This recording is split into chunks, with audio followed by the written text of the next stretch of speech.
G20 Conclave on Holistic Health, Exploring Holistic Approaches to Health and Well-Being. Today we gather here to embark on a holistic wellness journey for the success and discovery of new dimensions of our well-being. Before we begin, we have an important announcement to make.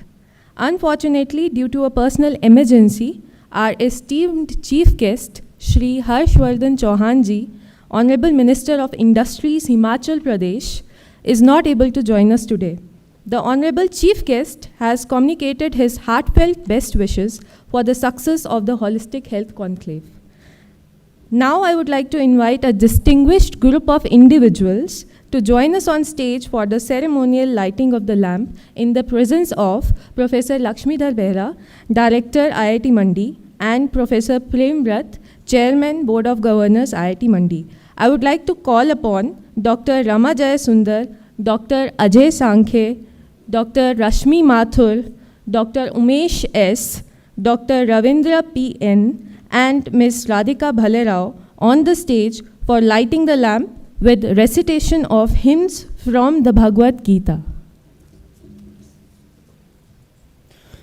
Om Namo Bhagavate Vasudevaya Hata Panchadashodhyayaha Shri Bhagavanuvacha Urdhvamulam adashakam ashvattam prahuravyayam Chandamshi yasya parnani yastam veda saveda ved Adhashodhvam prasrutastasya shakha Guna pravriddha vishaya pravala Adhasya mulani anusantatani Karmanubandhini manushya-loke Na rupamasyeha tatopalabhyate Nanto na chadir na cha sampratishta Ashvattamenam suvirodhamulam Asanga-shastrena dridhena chitva Tataha padam tat parimargitavyam Yasmin gatana nivartanti bhuyaha Tameva chadyam purusham prapadhye Yata pravritti prasruta purani Hare Krishna Krishna Krishna Hare Hare Hare Rama Rama Rama Hare Hare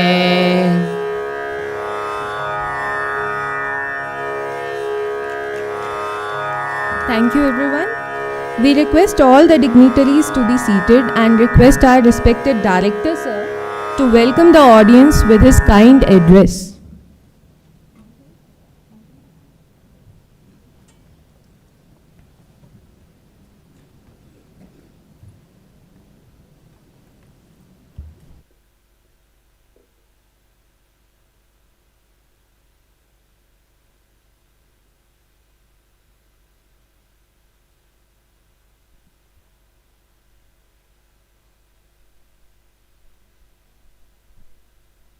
Front, because it looks very sparse. I understand there is another event going on in the campus, Anusandhan, and because that is being organized by our own students, so obviously everybody has flocked to that program. So, fine. Thank you.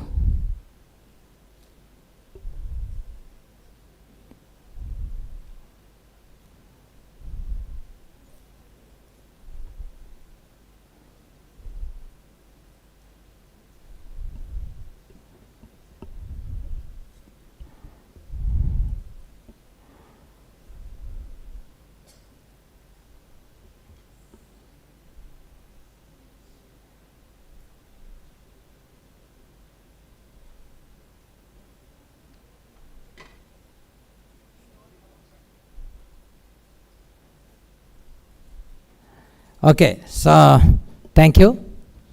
So it is my great pleasure and honor to invite all of you.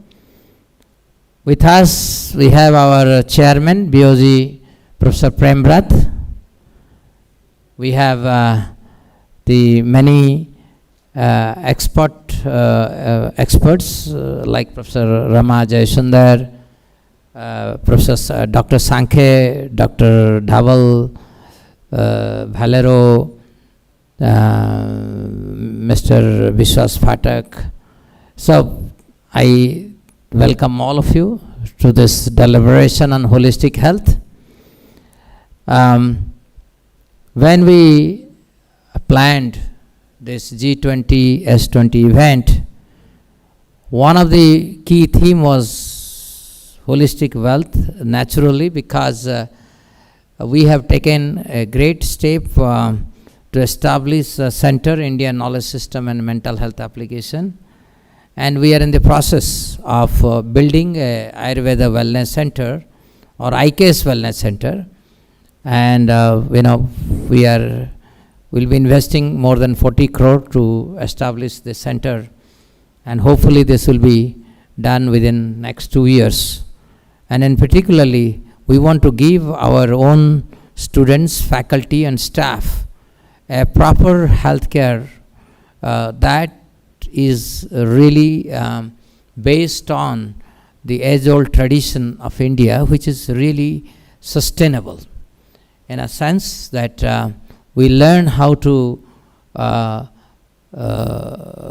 make lifestyle changes in a way that we remain healthy, creative and happy.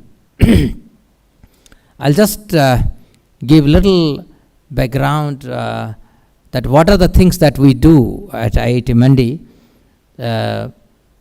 One of the things that we look at the problem of mind, body, consciousness, the holistic science. More than 300 years of modern science, we don't understand what is mind and its connection to the body. Mind is really an enigma or an unknown entity. We speak about mind, but we don't know what it is. So the idea of Indian knowledge system is not to bring in so-called Indian hearsays, rather looking at the scriptures, going deep and bringing that science within empiric realm is the main goal of this program. And it requires years of sustained effort to be able to create a science of psychology.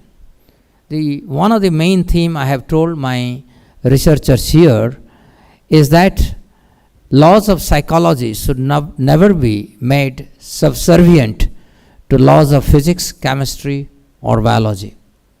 Laws of psychology is a superset that must govern, or that particular law when it grows, physics, chemistry, biology will become its branches. So that is how we look at this holistic science of mind, body.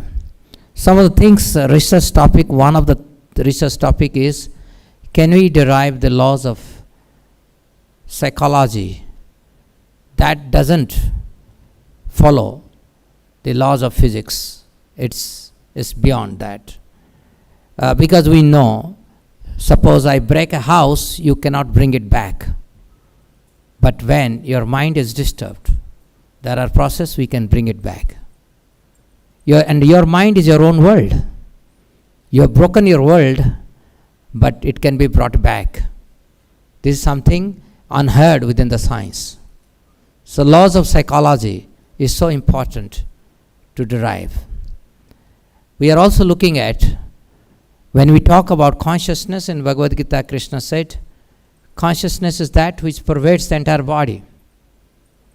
But we don't know the bioswitches that are responsible for consciousness to be accessed in every part of the body.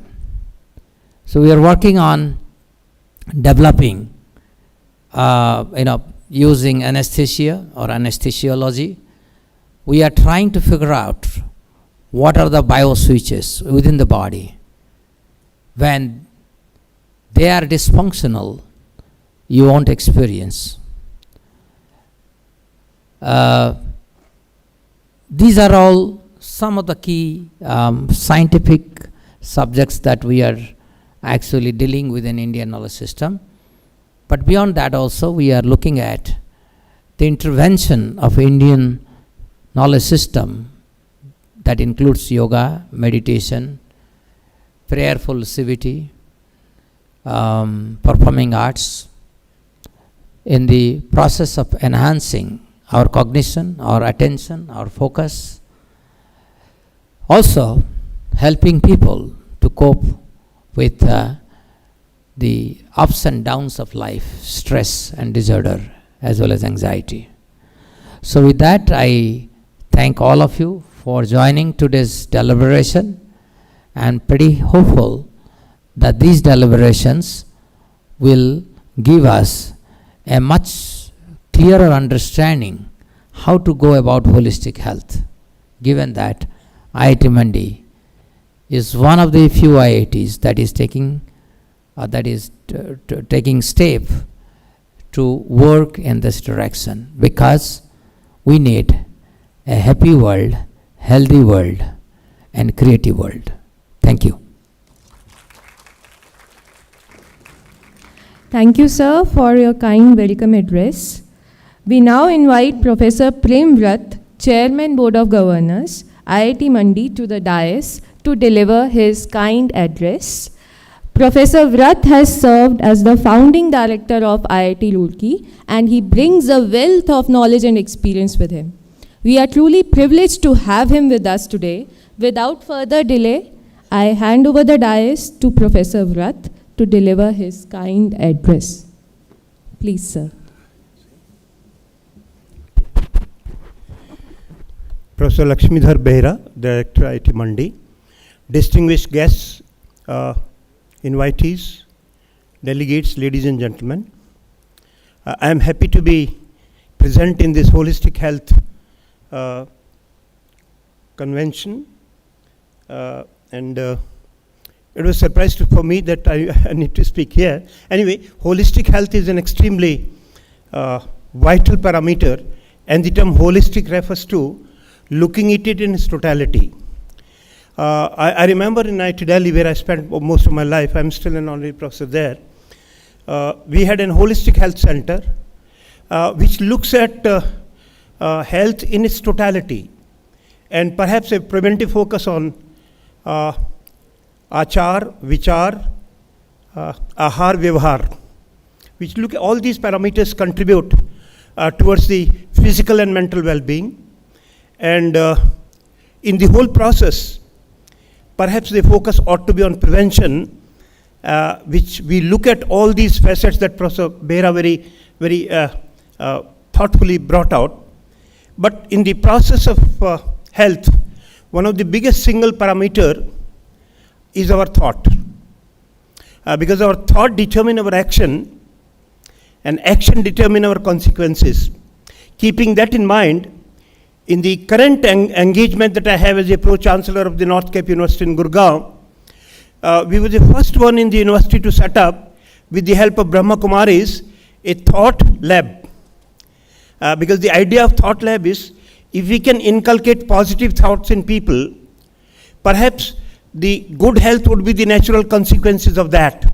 Because many times, in the absence of positive thoughts and the presence of enormous negativity in our thought process, the consequences are poor health, and therefore that thought lab that we set up, and believe me, it has made wonders, because and this is a lab. It's not where we in fact measure parameters when you enter the lab, and after meditation facilitated by Brahma Kumaris, there is a visible increase in the peace of mind, and therefore I believe that this is one such, holistic health is one such factor which the whole country needs it, because we indeed have enormous amount of health issues, both physical, mental.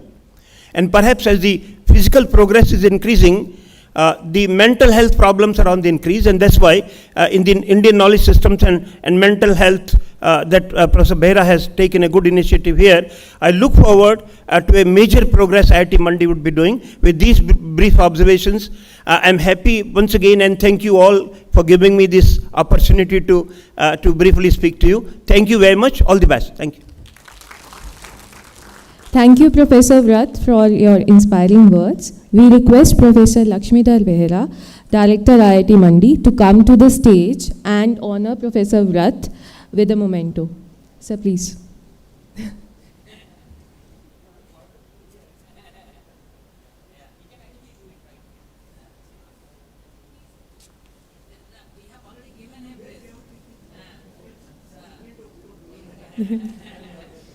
Okay. Yeah. Please bring the memento. Please bring the memento there. Yes. You can stay.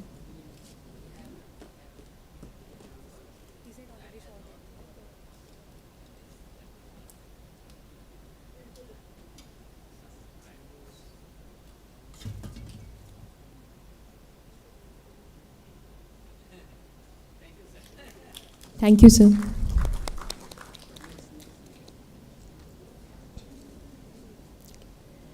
Okay. So it's with great pleasure and honor that we welcome to the stage our esteemed guest, Dr. Ajay P. Sankhe, the Director of Bhakti Vedanta Hospital and Research Institute. Dr. Sankhe has spearheaded groundbreaking initiatives and advancements in medical research, patient care, and healthcare management. Let's warmly welcome our esteemed guest on stage for a talk on exploring the significance of holistic health and emphasis on spiritual well-being.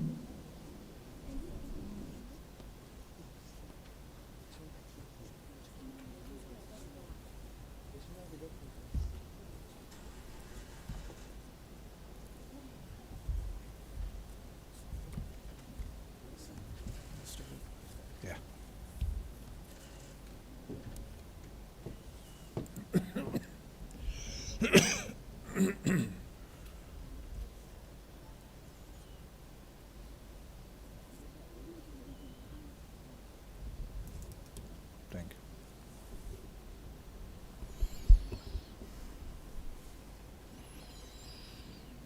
Om Ajnanatimirandhasya Jnananjanashalakaya Chakshur Unmilitam Yena Tasmai Shri Guruve Namaha. Thank you, Dr. Behra and Dr. Vrat.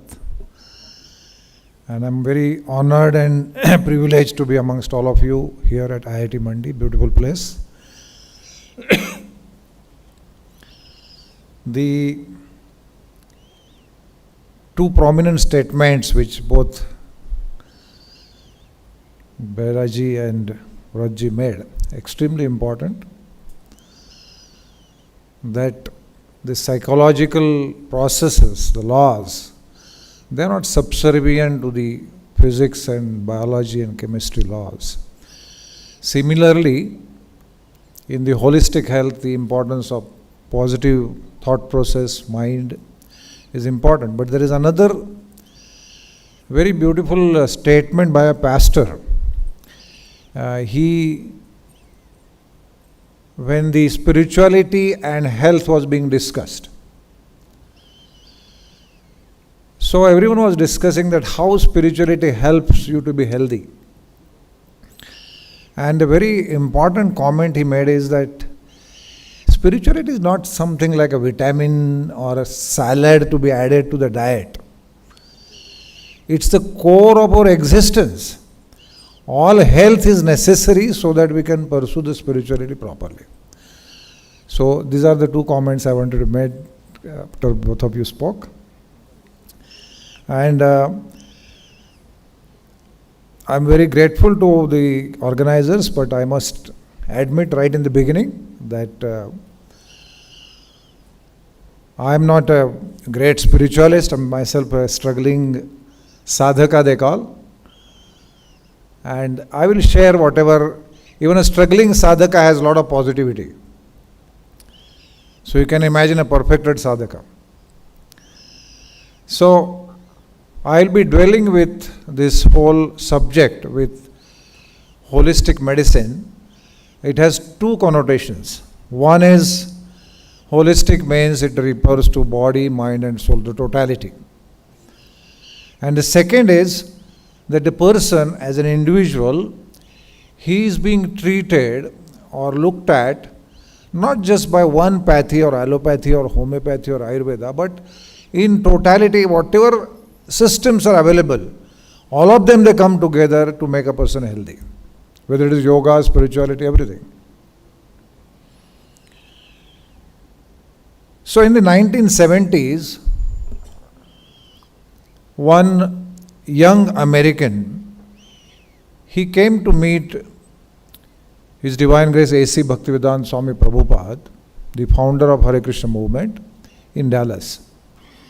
And his young friends introduced him to Prabhupada, that saying that here is the great grandson of Henry Ford. And Prabhupada asked him only one question immediately. So where is he now? He asked him, where is he now? Where is Henry Ford? That one question changed the complete life of this young man. And today he is a practicing Sanatan Dharma follower. His name is Ambarish Das. He is contributing so much to the world from the spiritual angle.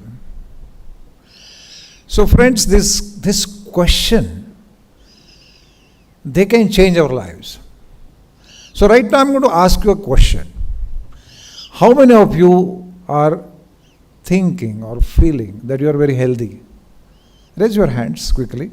How many of you feel you are healthy? Your doubts? Yeah, some of you have doubts, some of you feel you are healthy. Further, I'm going to ask you more questions, because naturally we define our health that, okay, my body, my BP is okay, my BMI is okay, various things. But I'm going to ask you 5 or 6 more questions. You don't have to answer, just answer in your own mind. First question, why do I have to suffer? Second question, what is most valuable for me at this time? Third question, is there God? Fourth question, is there life after death? Can I be forgiven for what I have done? Now you may say that, what is this relevance of the questions to this topic? Robert Toycross, a Canadian physician who is known as the father of palliative care, he was able to treat most of the patients who are in palliative care. That means they are in the terminal illness. So they have to be treated by pain management predominantly, because they have pain either because of cancer or some debilitating illness. But some patients would not respond to the best dosages and the best possible medication. Such patients were interviewed in thousands. And these 5 or 6 questions were the unanswered questions in their lives. And because of that, the pain was not going away. So Toycross defines that anyone who can answer these questions satisfactorily to himself can be considered as spiritually healthy. Now, how many of you are healthy now? How many of you can answer very satisfactorily these 5 questions, 6 questions? So, yes, very nice. There are enough people here. So these 5, 6 questions, they define our basic understanding of ourselves.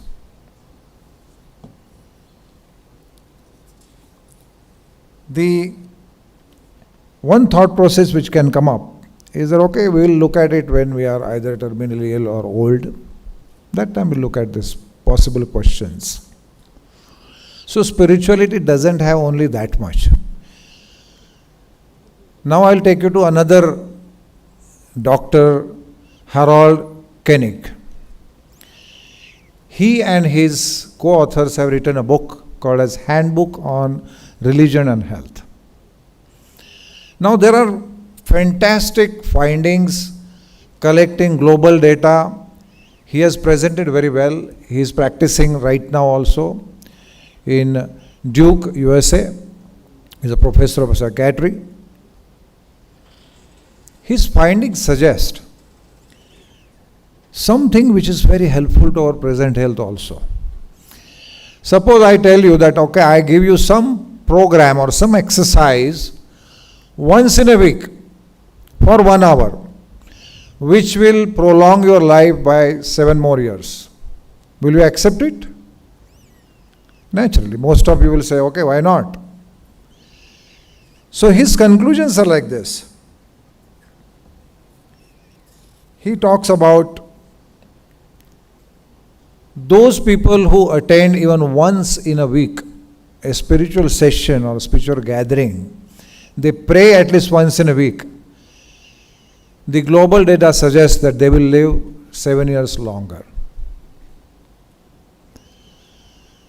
For the youth, those who engage in spiritual activity, the incidence of substance abuse, alcohol abuse,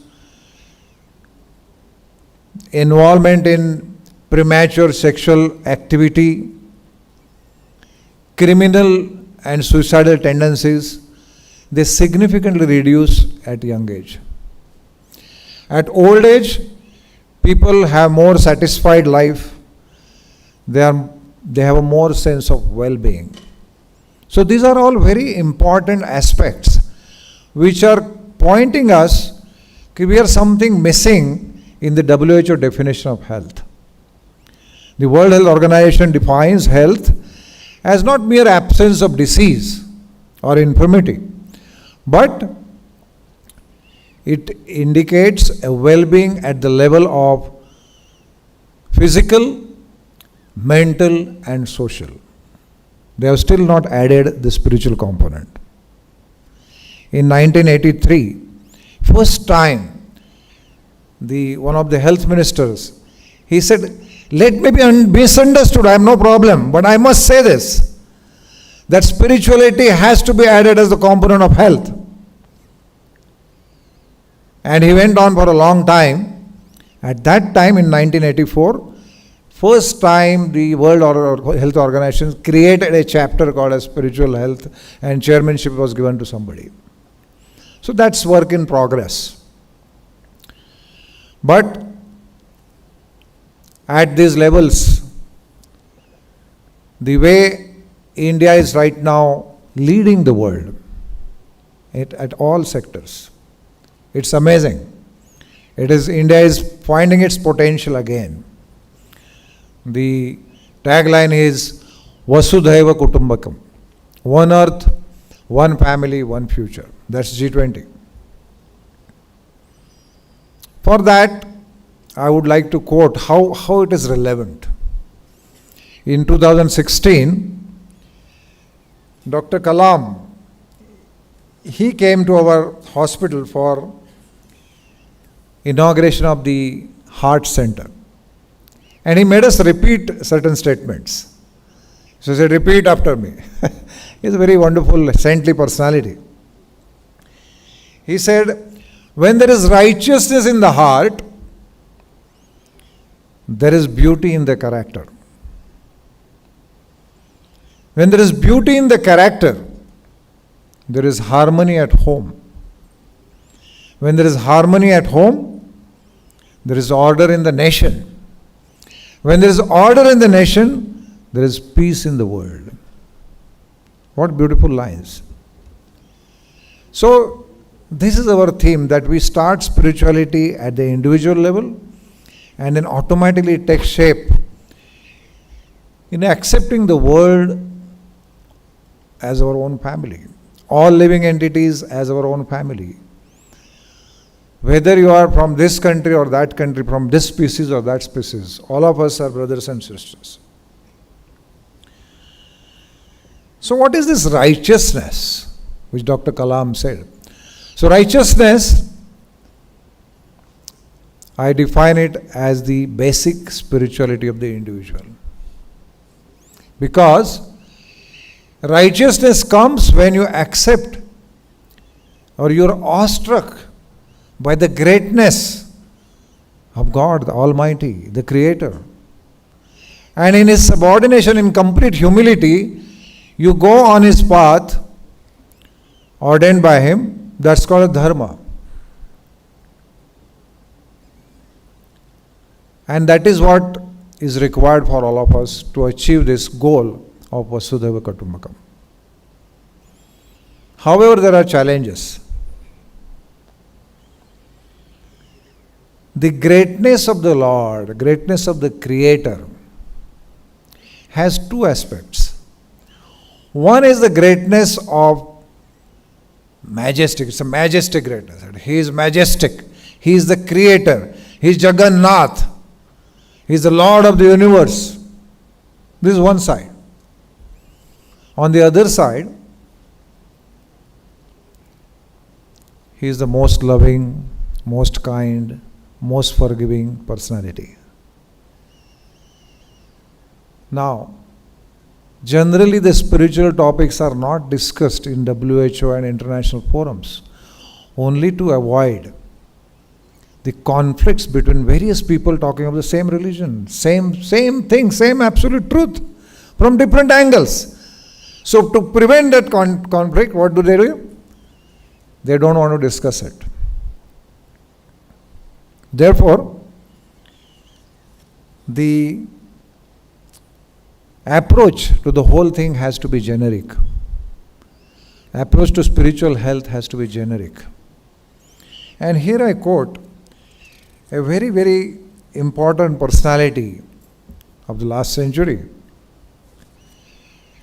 Sri Kedarnath Datta, the Vaishnavas, a spiritualist, know him as Bhaktivinoda Thakur. In 1869, he wrote an essay and presented it to the Calcutta Intelligentsia, where he speaks about the absolute or the absolute truth as like a peak of a mountain which is almighty, like Himalayas, which is very inaccessible. You can't see it, you cannot approach it, like Mount Kailash. You can't go up on the top. But various peoples are looking it from east, west, south direction, various directions. And they have their own conclusions. Beautiful conclusions. So he says then, the truth is same. What distorts it? And I'll quote him as he is. He says that the party spirit, the great enemy of truth, will always baffle the attempt of the inquirer who tries to gather truth from religious works of his own nation and make him believe that the absolute truth is nowhere else except in his old religious book.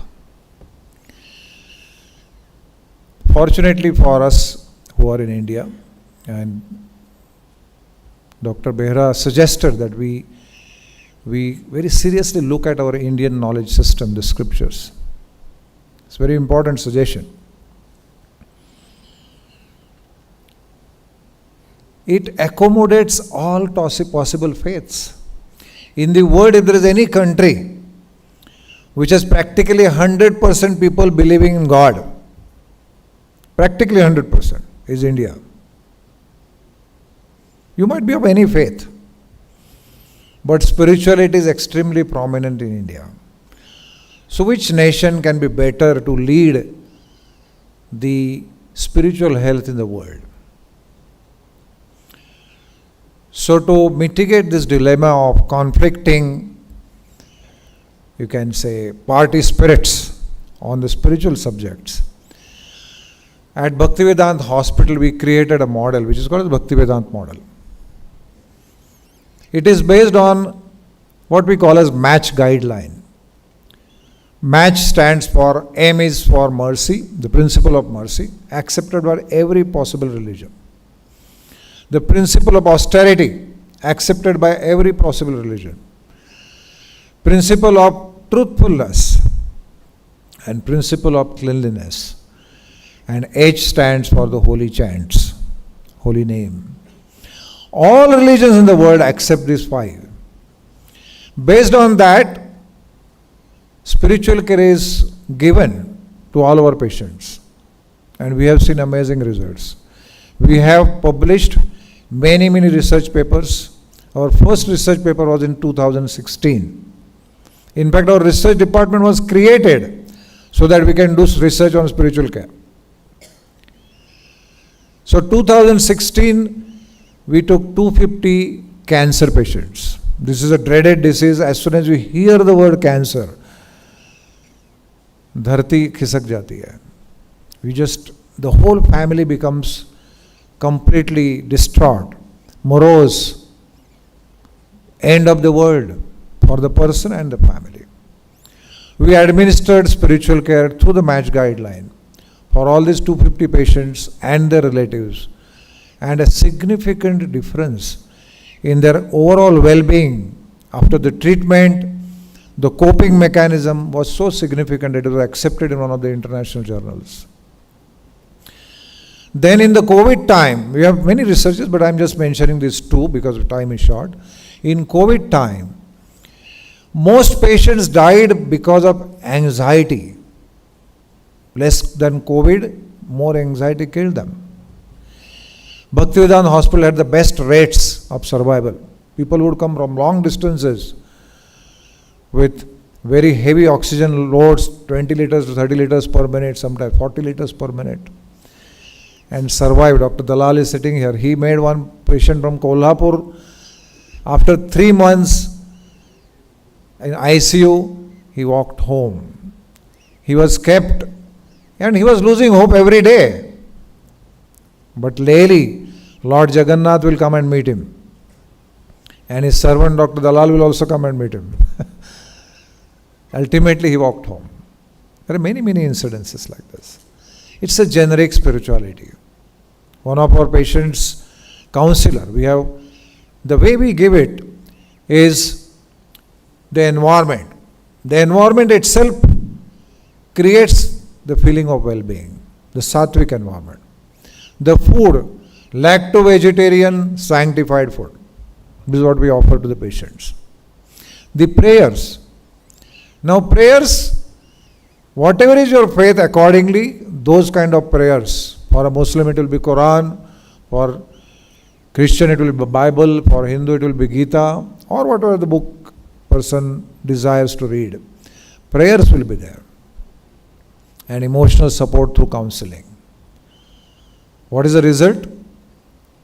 Result is all these COVID patients, they had significant reduction in anxiety. We scored it on the GAD score.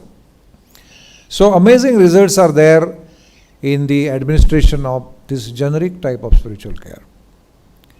One of our counselors was counseling a patient, and later on he went home and called the counselor that, come home, I am facing tremendous stress.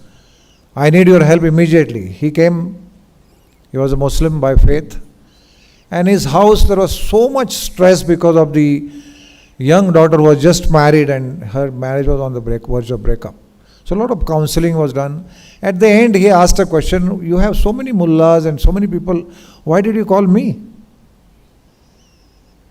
And the person said, which was very sweet, he says, आप जो भी हो आप अल्लाह के बंदे हैं. So this is the meaning of generic spiritual care. So now I'll try to come to the last part, which is what we should do, the actionables from this conference. So the first and foremost thing is, without waiting for WHO to add it to the definition of health, India should go ahead and add it. That is first actionable. The second is the spiritual care. A lot of research needs to be done to validate what we are doing, because we are very confident that results will be excellent. We are already seeing. Right now our research is going on autism, the post-angioplasty heart disease patients, and also the cancer patients. These are the three things going on right now. And of course, we are also doing a lot of research on integrated medicine from all pathies point of view. So, if India can take lead and that actionable can come, the world will be much more better place to live. Now, what is that actionable in India? That generic spirituality should be taught right from the childhood. Just like we teach to a child health hygiene in 4th, 5th standard. Why not teach him generic spirituality? Don't teach him. Whatever his faith is, generic spirituality remains universal. There is no one arguing on the universality of absolute truth. How it looks, that's a different thing. That is according to your own faith, according to your own understanding. So the externals, which actually sabotage the whole effort, should be done away with. What are those externals? Because there are people who focus on the majestic, controlling, judging part of God, and they become the self-appointed judges on behalf of God. God has not appointed them. God has all his own system. But they appoint themselves, whether they are called as pandits, mullahs, or pastors. And they create the issue. The real spiritualist, he goes beyond this and sees the beauty of the soul and tries to give to general masses of people access to that merciful, lovable Lord of the universe. The Lord of Vrindavan, Lord Jagannath. So that distinguishing of separating spirituality from the self-appointed keepers of religion. Actually, there is a whole bunch of people, there is a whole organization called as Spiritual but Not Religious, SBNR. It's a whole group. Millions of people follow it. Why? Because they're tired with this judging part of the so-called representatives of God. Representative of God is never judgmental. He tries to give the Lord to the people, makes him accessible, makes them hopeful to his access. And that is what Jesus Christ did. That is what Vivekananda told us. That is what Swami Prabhupada told us. That is all the saintly persons tell us. Follow them. So, we need to separate these two, and in this way, a generic spirituality which is given to the school children, given in the medical schools, and doctors are empowered. They understand for themselves what is spiritual care. Believe me, today doctors live 10 years lesser than the common population. Across India, across US. Why?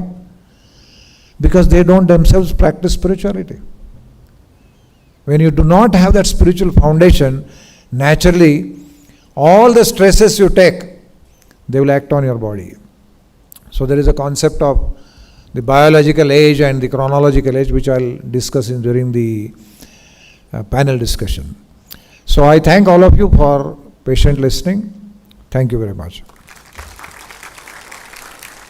Thank you, sir, for the wonderful talk emphasizing the significance of spiritual health as an integral component of holistic well-being.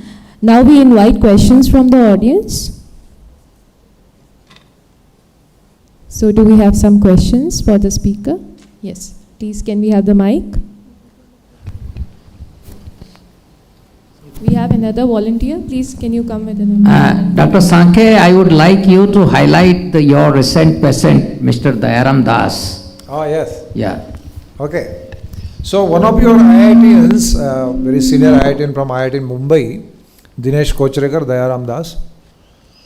So we are bound by some confidentiality clause, but I can tell you that he had, probably he may not mind because it's a success story now. He was suffering from a very, very bad bone marrow disease. And the only treatment was to do bone marrow transplant. So he was in Kolkata, and they called me because he is my old friend from Mumbai. And his wife told me that he is right now in half coma. He has fits, seizures, there's something in the brain. Doctors are saying it is cancer, so various things. So when I spoke to her and understood the whole thing, I said, you shift him to Mumbai because I can't deal with it right from here. Even if I come there, again the doctors, whether they will listen to me. So he was shifted, he was airlifted, and he was brought to Bhaktivedanta Hospital, Mumbai. There we administered the holistic approach. And with that also he was still suffering. So then we decided to go ahead with treatment for bone marrow. And the first initial dosage of the treatment practically killed him. He had such severe reaction that he was in ICU for nearly a month. He is a very fair complexion person. By the time he came out of ICU, he was black. And then he said, I can't go ahead with this treatment at all. Do something. So then we started searching, and one of his friends himself, he searched one doctor from Jaipur. We had a talk. We instituted what is called as holistic health. That means something working on the mind, something simple herbal medicines. And for several months he did this. And step by step, what he was requiring, every week 2 transfusions of blood. Slowly it came to once in 15 days. Then once in a month. Now last 3 months, no blood transfusion. Hemoglobin is automatically rising. The blood cells are automatically rising. He is a normal person today. So it's a great success story. The healthcare has to look at it very seriously because healthcare is focusing only on one pathy, that is allopathy. In fact, the allopaths, me also, we call all other pathies alternative medicine. Why alternative? They are also main pathies. Ayurveda is a main pathy. It includes allopathy. There is Viruddha Chikitsa, there is allopathy, there is Sama Chikitsa, there is homeopathy. All this is part of Ayurveda. So, as correctly said right in the opening statement, Dr. Behra said, we need to look at very seriously our Indian knowledge system. It is time for India to take lead in all these aspects. Thank you. Thank you so much, sir. Now we request Professor Aniruddha Chakraborty, Dean Academics, IIT Mandi, to honor Dr. Ajay Sankhe with a memento. Sir, please.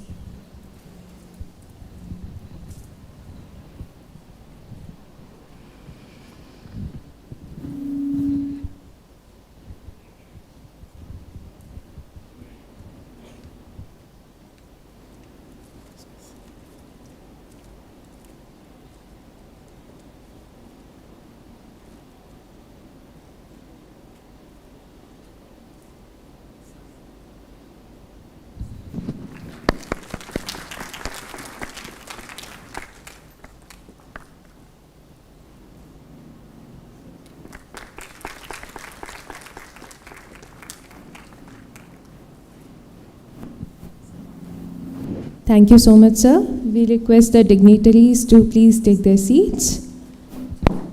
It is with great pleasure and honor that we welcome to the stage our esteemed guest, Dr. Rama Jayasundar, a distinguished professor and head of the Department of NMR and MRI at AIIMS, Delhi.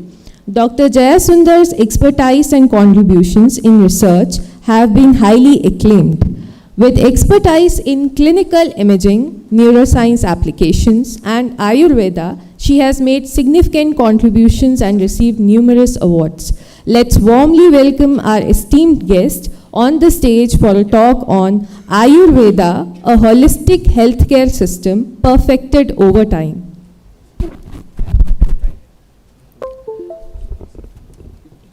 Namaskar and good morning, everybody. Respected dignitaries and dear friends, at the outset I would like to thank Professor Behra and his team for inviting me here. It's an honor and pleasure to be here once again. And I would also like to congratulate them for spotlighting this very important theme of holistic healthcare.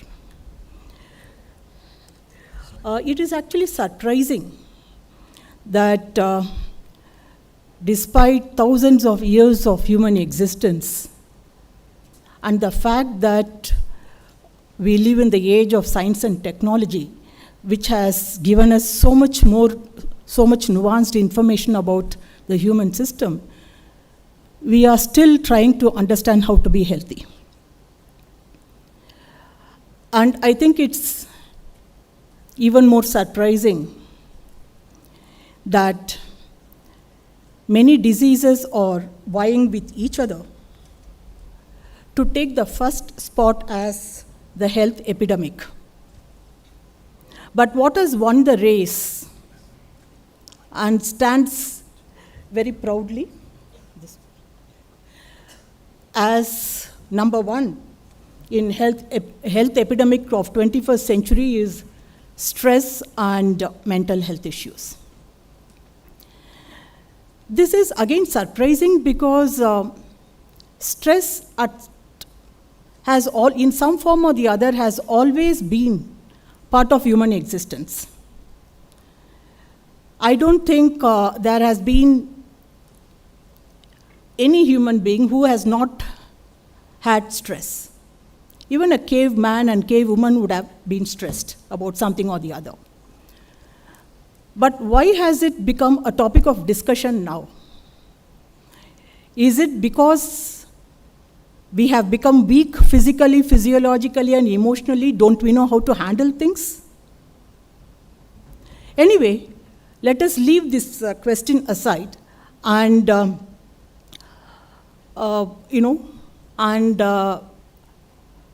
let me tell you that one of the major cause of concern is that stress increases vulnerability to many diseases.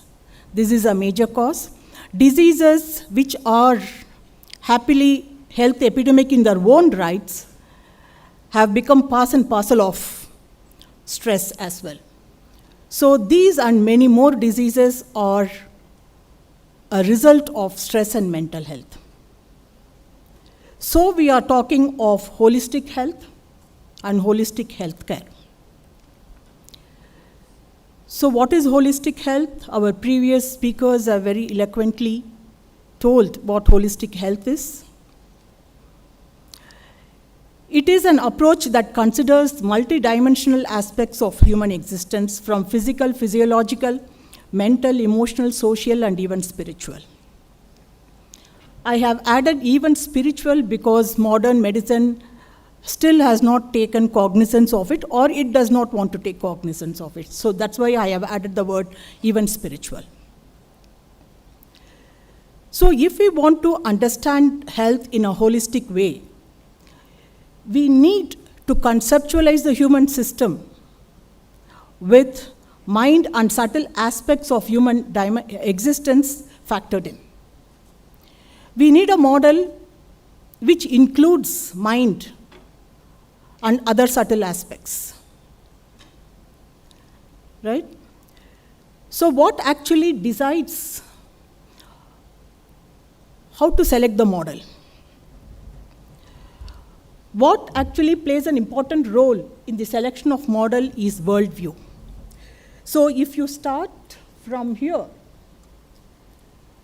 so there are basic sciences which actually contribute to the worldview. For example, if you take modern biology and modern medicine, physics is the basic science which has given it the worldview, which has given the fundamental philosophy which governs almost all the disciplines.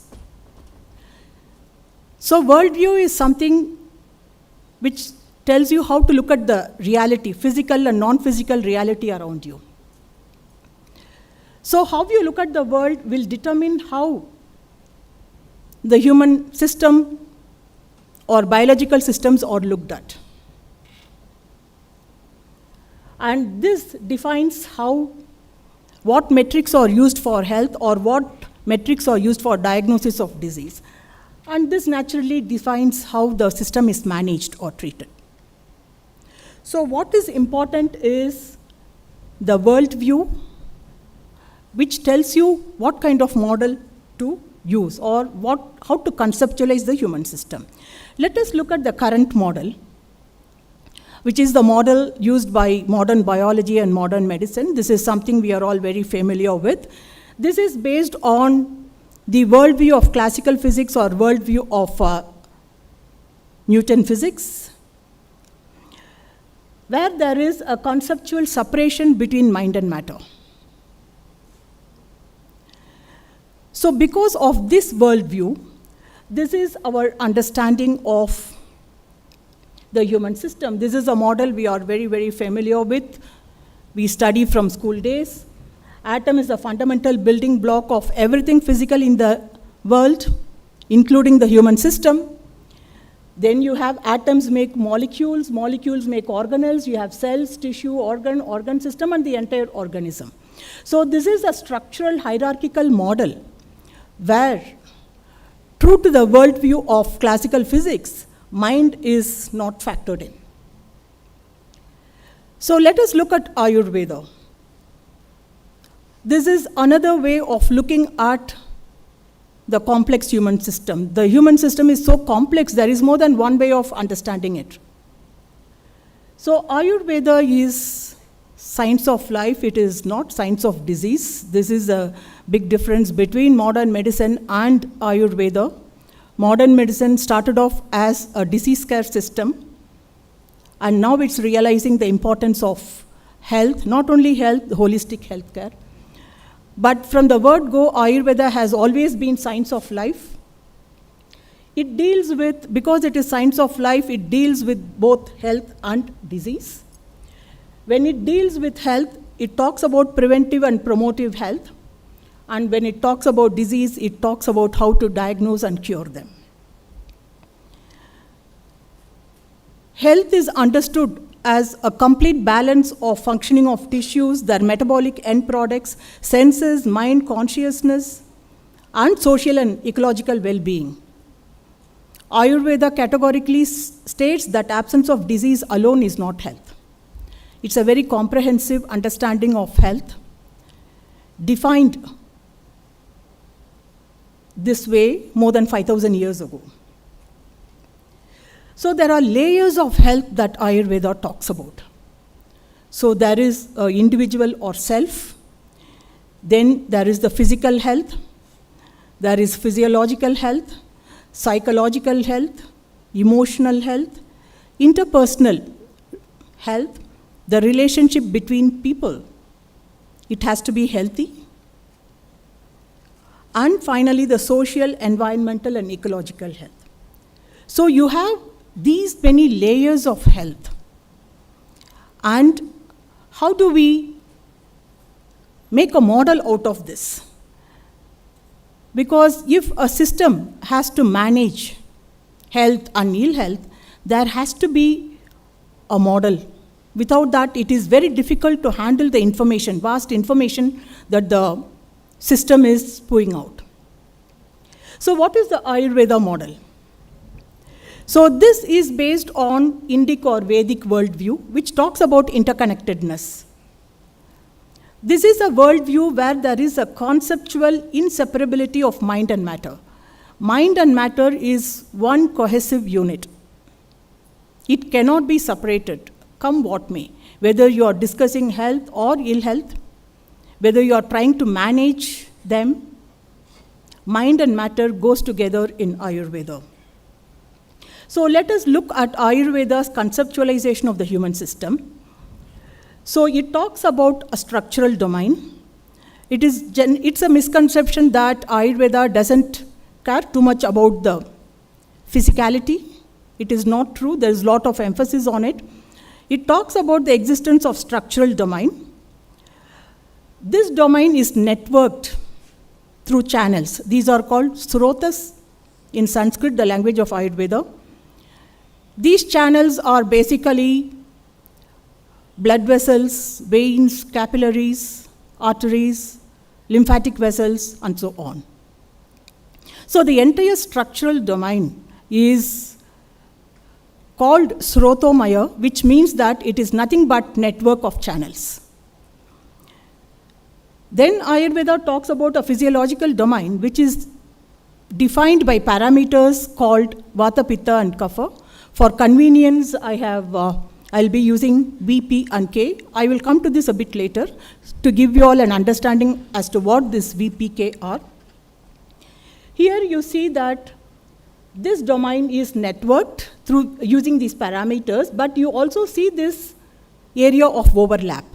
So these two domains are interconnected using these parameters defined by V, P, and K. Then you have the psychological domain, which has its own set of metrics. These are psychological parameters. These are again networked. When I say network, they are connected with each other. Here again you see the area of overlap here, VPK.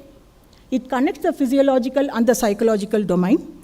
And then you have the subtlest aspect of human existence, which is the domain of consciousness. And this is connected through levels of awareness. These are called panchakoshas. These are dealt with in great detail in yoga. So this is a structure, there is a hierarchy here. All the others are networked, but there is a hierarchy in the subtlest aspect of our existence, the realms of awareness. So here you again see that the psychological domain and the domain of consciousness is interconnected through the psychological parameters. And you can see that the subtlest aspect of human existence is connected to the gross aspect of human existence, that is the structures, through this first level of awareness, which is the physical body. The first level of awareness for any human being has to be the physical body. A dead person does not have this awareness.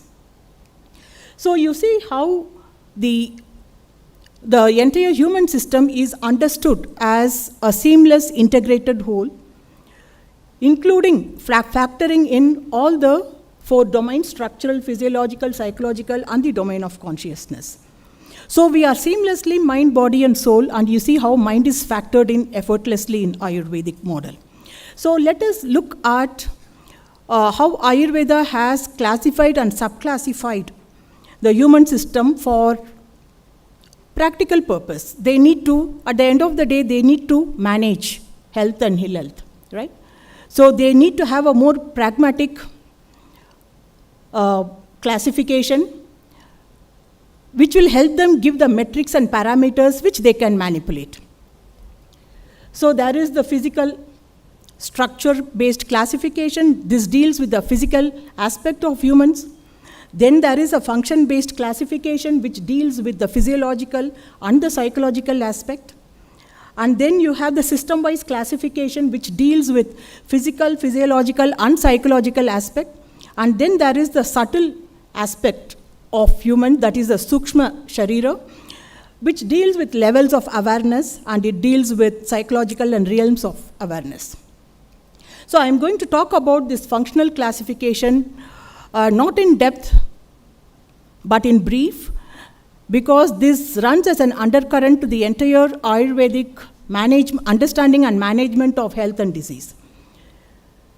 So Ayurveda has identified 3 functions: movement, metabolism, and growth, which it considers as key to human functions. In the context of Ayurveda, these are called Vata, Pitta, and Kapha. As I said, I will be referring to these as VP and K. VP and K are characterized by parameters which are biophysical, chemical, physiological, and psychological in nature. It encompasses the entire psychophysiological functions. There can be no psychophysiological functions. In fact, there can be no functions of the human system which comes outside the purview of this classification of VPK. So these are examples of some of the parameters: dryness, fluidity, adhesivity, size, stiffness, viscosity, pH. Of course, Ayurveda doesn't use the word pH, it uses the word acidity. Temperature, and you can see some of the psychological parameters that Ayurveda talks about. This is not an exhaustive list. Creativity, anxiety, confidence, leadership quality, and so on. So all these parameters are connected with each other, and you have seen how VPK has factored in the psychological dimension. Just to give you all an example, when Vata imbalance occurs or when Vata gets aggravated, There is rapid change in mood. The person undergoes fear, anxiety, there is a lack of direction, excessive speed in thoughts and words, there is a sense of loneliness, isolation, and insecurity. When Pitta is aggravated, there is anger, hatred, irritability, frustration, envy. The person becomes judgmental, there is ruthlessness in the person, and there is a desire for power. When Kapha gets aggravated, the person becomes lethargic, there is complacency, there is laziness, depression, stubbornness, attachment, greed, emotional and material possessiveness. So you see how the entire, physiological and psychological domain is networked, is connected with each other through these various metrics. And when Vata, Pitta, and Kapha are in balance, it denotes health, and disease is a system perturbation in Ayurveda. So we have seen how VPK connects the physiological and the psychological domain. I would like to give a very brief peep into how the psychological parameters connects the psychological domain. These are parameters that almost everybody here would have heard of: Sattva, Rajas, and Tamas. These are subclassified into 16 subtypes, which I am not going to go into the details. But what these denote is that they are states of mind.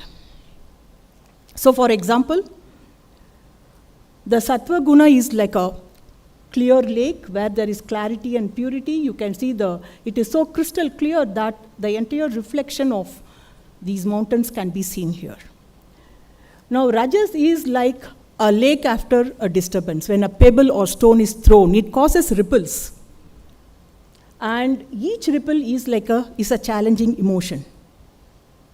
That is Rajas. And Tamas is where the lake is completely stirred up and muddy. There is no clarity, there is no purity at all. So these are different states of mind. And a sattvic mind is one where most virtuous qualities manifest. A rajasic mind is one where there is emotion, which is very emotional and greedy and develops attachments.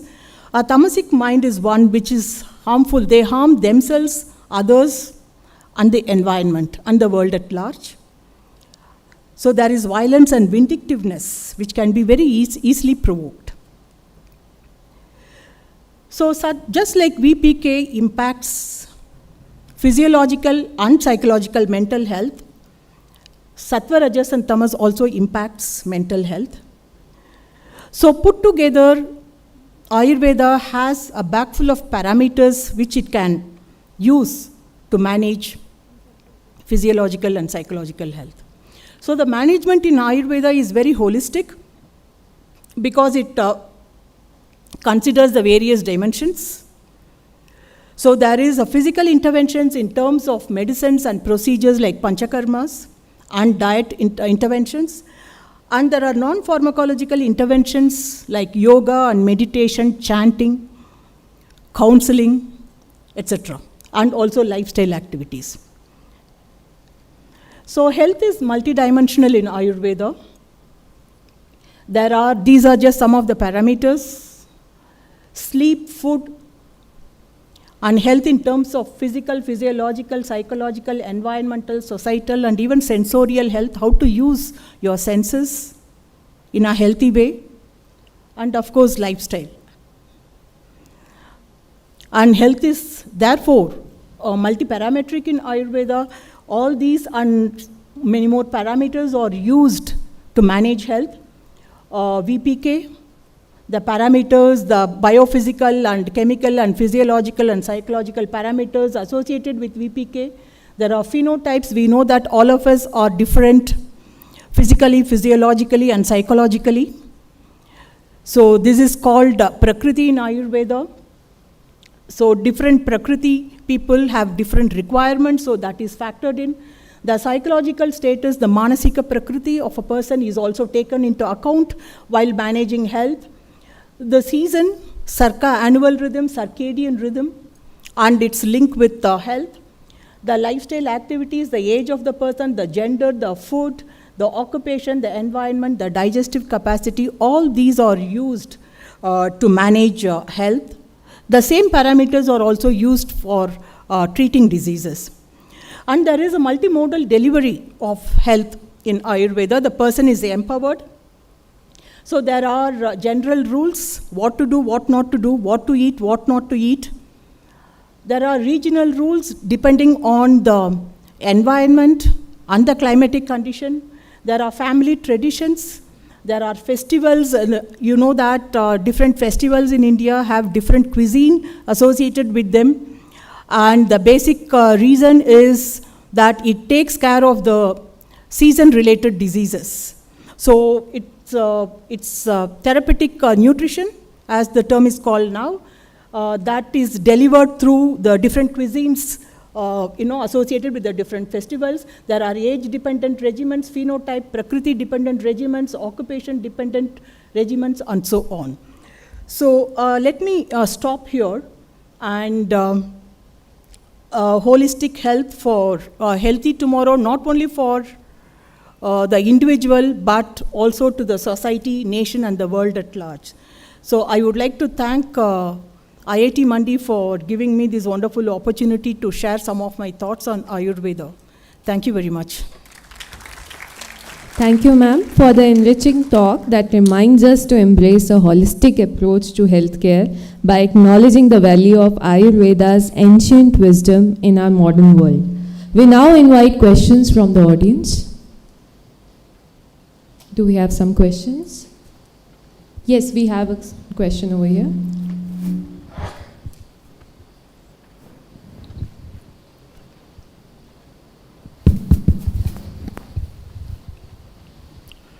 Thanks for the very holistic viewpoint of Ayurveda, ma'am.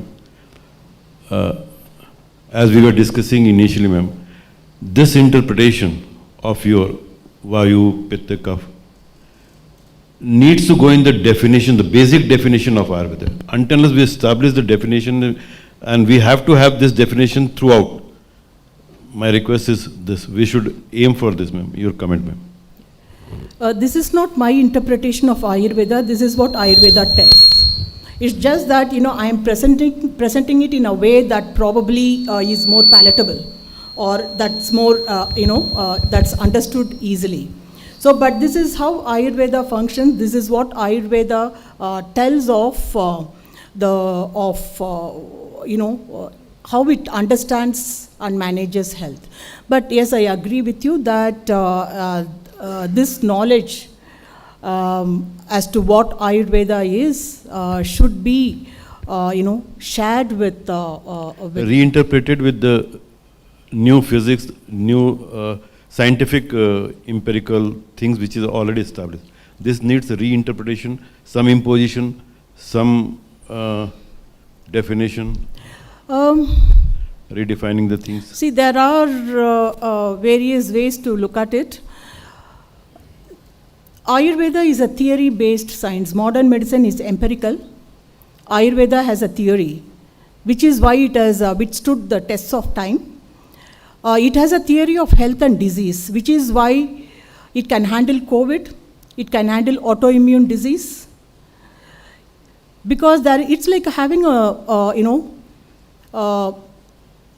theory of addition, subtraction, multiplication, and division. We study this. It's a very, very simple theory which we learn in school, primary school, but it can be used to solve any complex problem. Right? Ma'am, we are not, sorry to interpret, we are not denying those facts. What I am saying from the Western point of view, what Dr. Sankhe said, it has to be brought to the level, the World Health Organization needs to recognize this as a, not alternative sciences, this is the science. Yeah, actually the problem is that Indians themselves don't recognize it. If Indians don't recognize, how will WHO recognize? Indians don't recognize this as a mainstream science. There is so much opposition to it. So if Indians recognize, WHO will automatically recognize. I mean, this is my viewpoint on this. Yeah. No, but I agree with you. There is a lot of work to be done. There is a lot of research to be done. There's a lot of evidence that need to be provided. But prior to all these is basically the understanding of what it is and how it understands health is very, very important. It's very important for people to know that there is more than one way of looking at the human system. And as the previous speaker said, allopathy system is one way of looking at it. So even this understanding that there is more than one way the system can be looked at is not there. So I think there's a lot of work that needs to be done. And when we talk of Vasudhaiva Kutumbakam, this science is for everybody. In fact, the Ayurvedic Acharyas say that this is for Sarva Bhuteshu. This is not only for humans, Ayurveda, this is for plants and animals as well. So there is a lot of work to be done, I agree. So, hello ma'am. Thanks for a very, very enriching talk. In fact, the model that you showed was quite clear, encompassing various aspects. So the question that I have is the VPK that you mentioned, that is, again, based on my naive understanding, that is related to the intrinsic, characteristics. Now, when you said, just now said that Ayurveda can be used to, basically was helpful in COVID. So that implies that even the extrinsic effects, the viruses and bacteria that, so how would that be factored in this, model? See, Ayurveda also talks about diseases which are caused by microorganisms. Of course, it does not use the word bacteria and virus, but we would like to interpret it so. It talks about external factors apart from traumatic injuries as causative factor for diseases.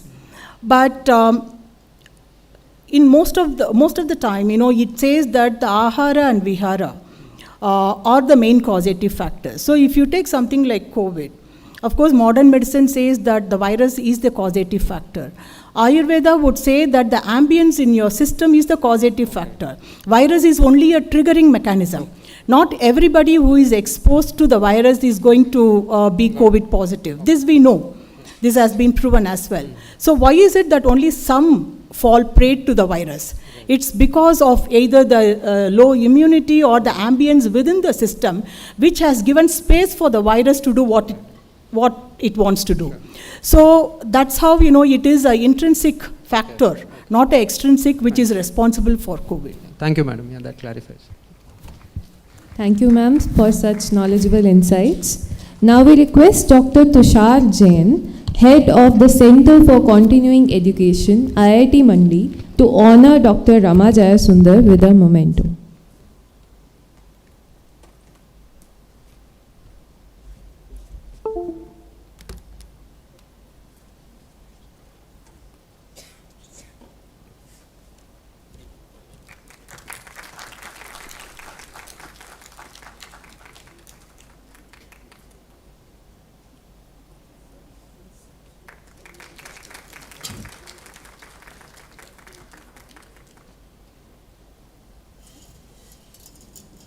Thank you so much, sir. Thank you so much, ma'am. Next, we welcome to the stage our esteemed guest, Dr. Umesh S., an Associate Professor of Psychiatry at the Central Institute of Psychiatry in Ranchi. Dr. Umesh's expertise and contributions in psychiatry have been instrumental in improving mental health and well-being.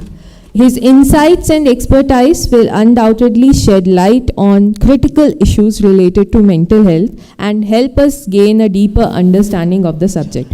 Let's warmly welcome our esteemed guest on stage for his interesting talk on approaches to mental wellness, intersectoral coordination for optimal service delivery. Thank you very much for the warm introduction.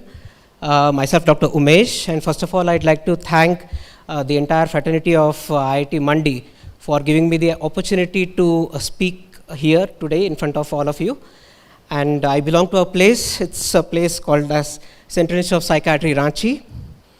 So my presentation will be on holistic health and approaches towards the mental wellness. So COVID times has been an eye-opener to all of us, and there has been a lot of emphasis that is provided to the mental health, isn't it? Because it is not only the physical health that got compromised, but we saw a lot of mental health compromise that happened during the COVID pandemic. Let me give 2 examples.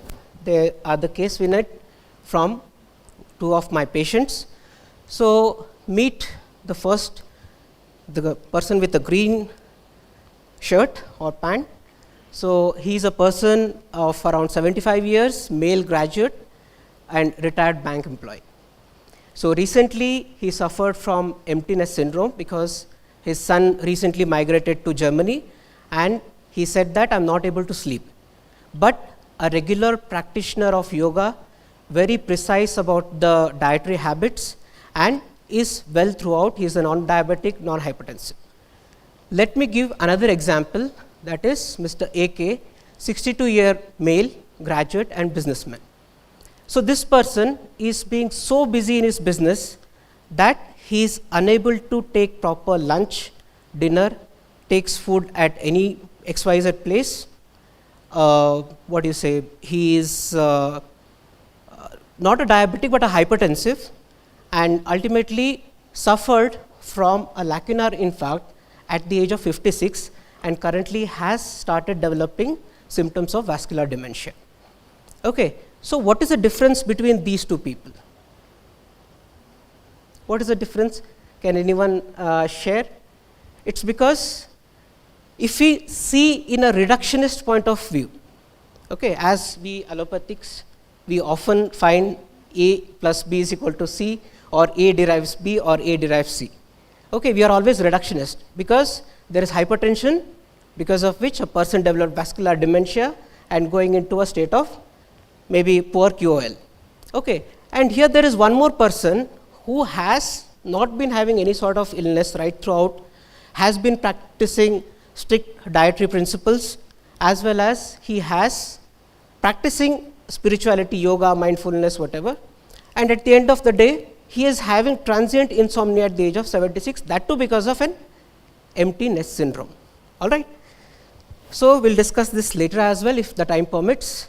So sir was rightly mentioning about the World Health Organization definition, right? So we talk about a state of complete physical, mental and social well-being, and not merely the absence of disease or infirmity.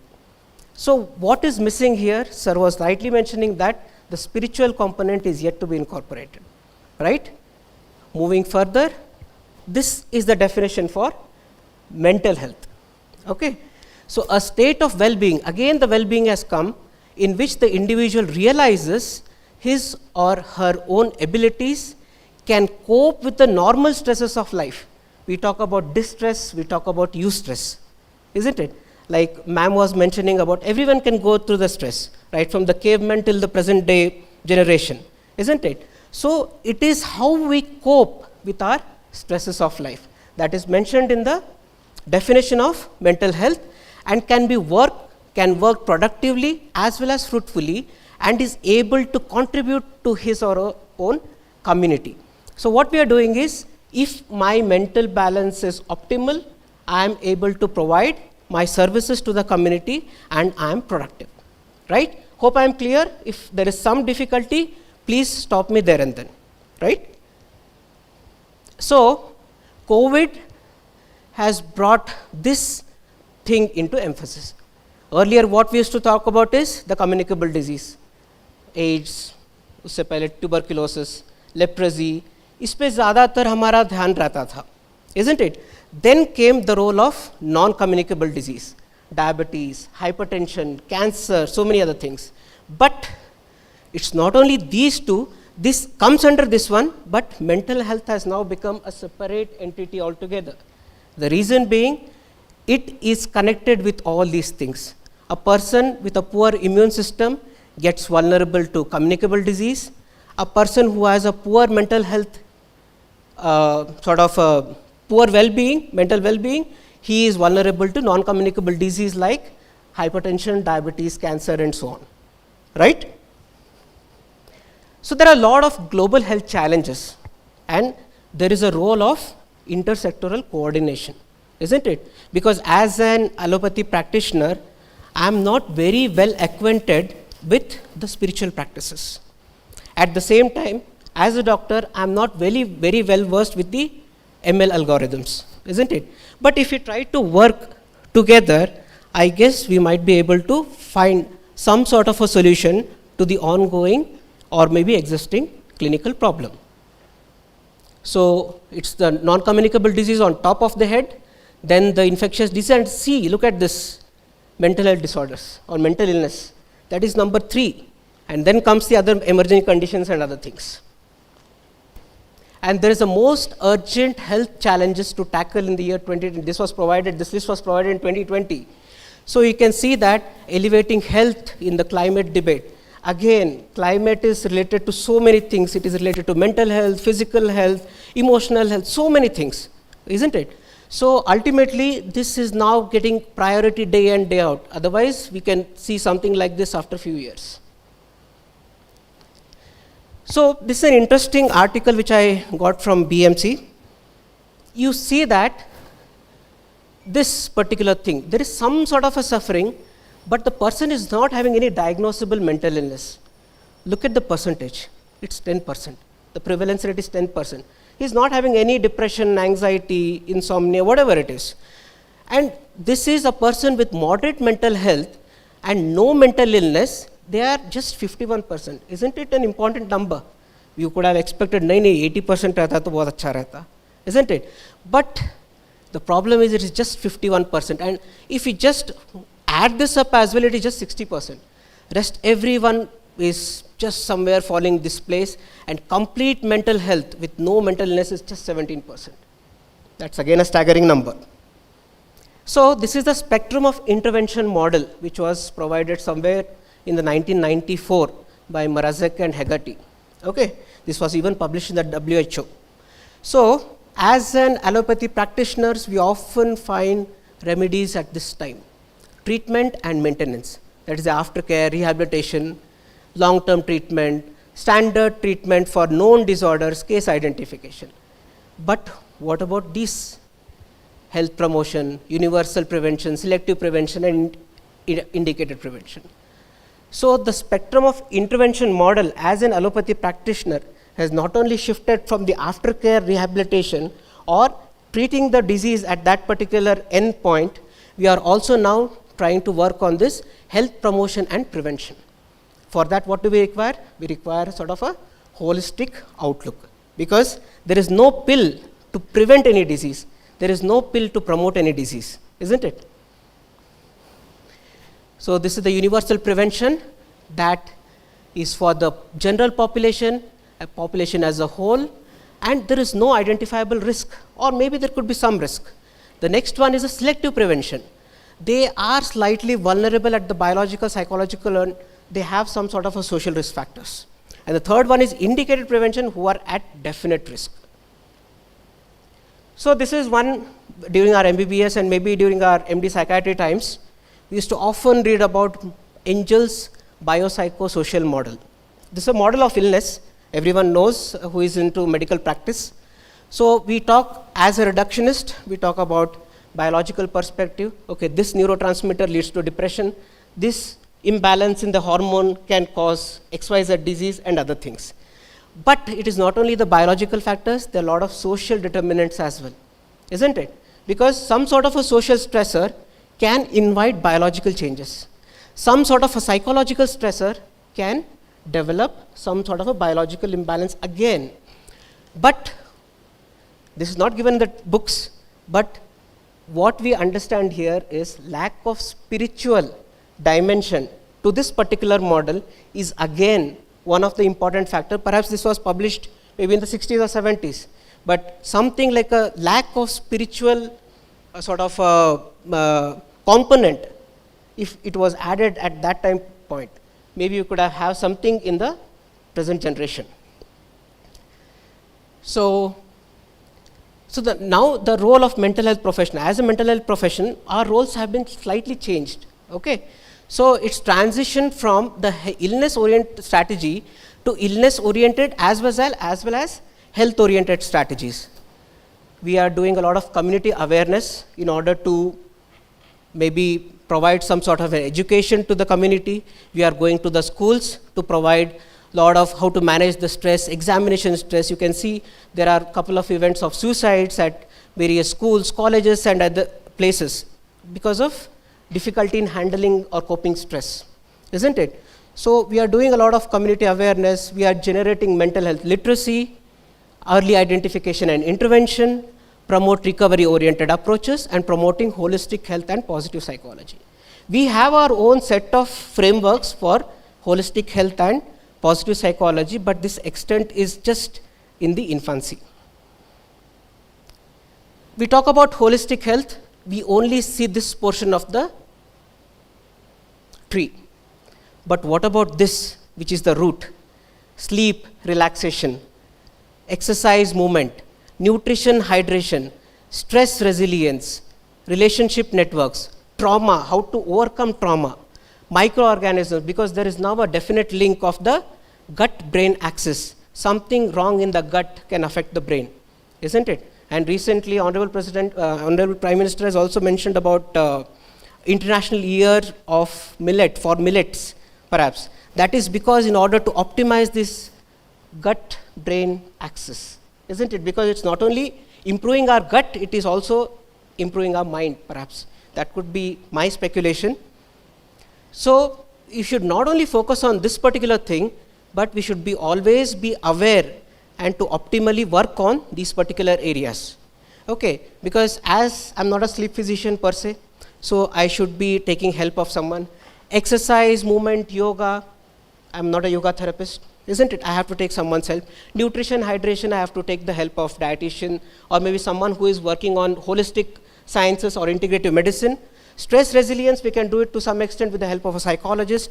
Relationship networks, it's a societal matter, so we need someone from that sector as well. And this is what. And here is the environmental pollutants. That is not under my control. That's at the level of the policy.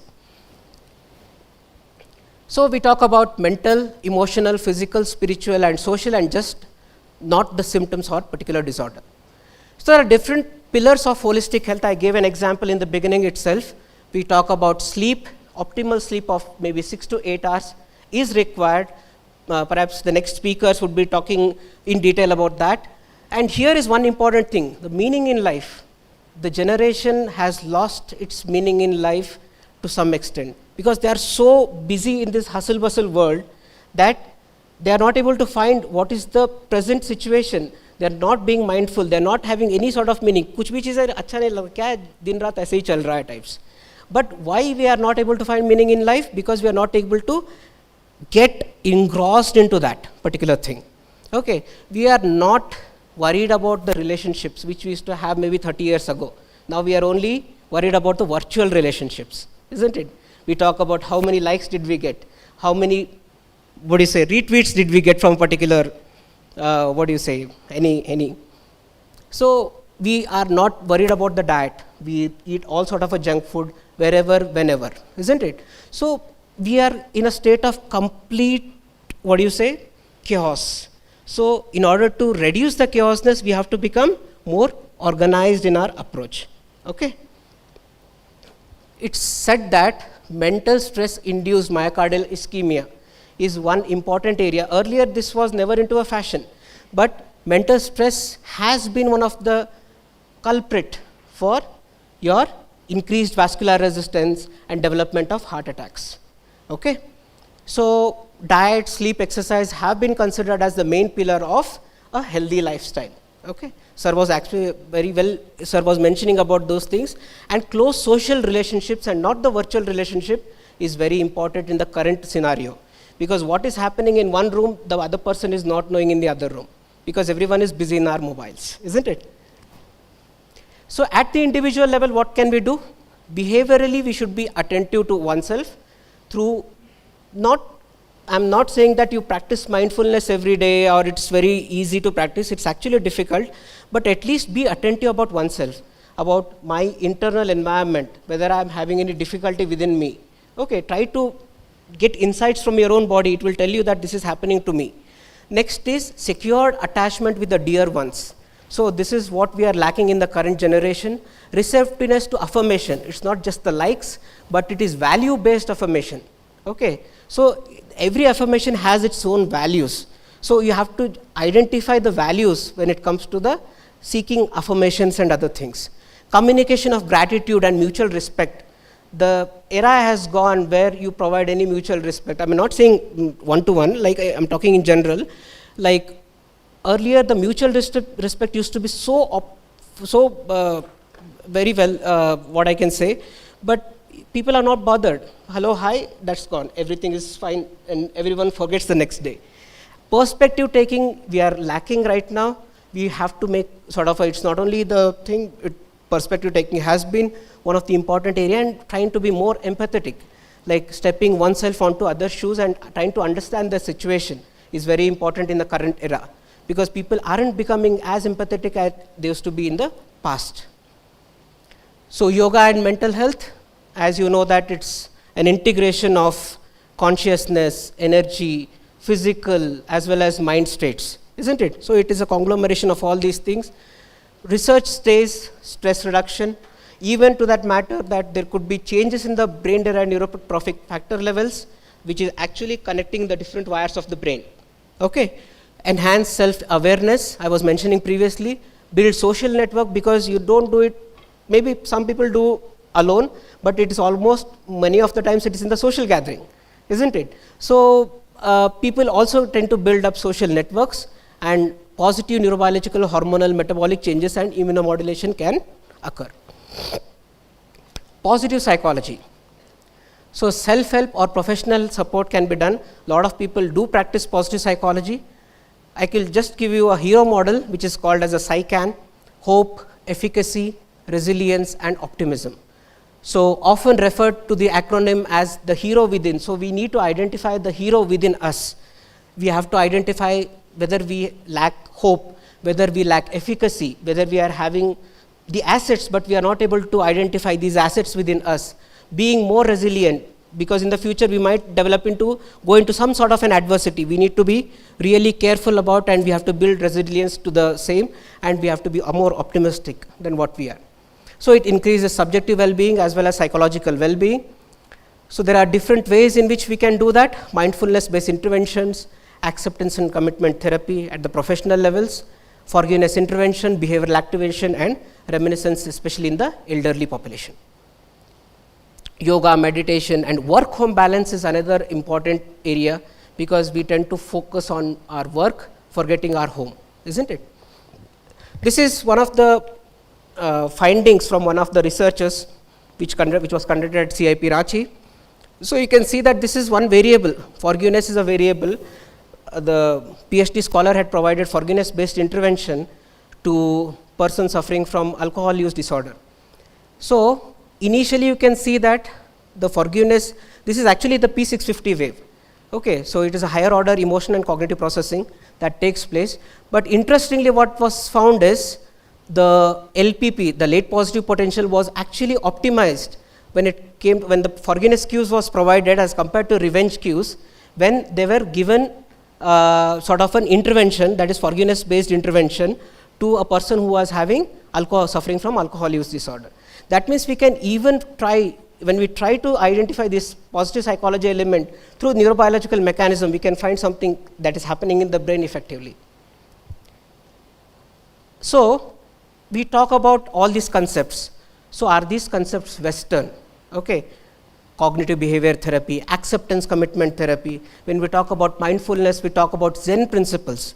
But on the other hand, can we get all the things in our very own scriptures, the Vedic scriptures or maybe Upanishads, or to that matter, when we read up Bhagavad Gita, we get so many things, isn't it?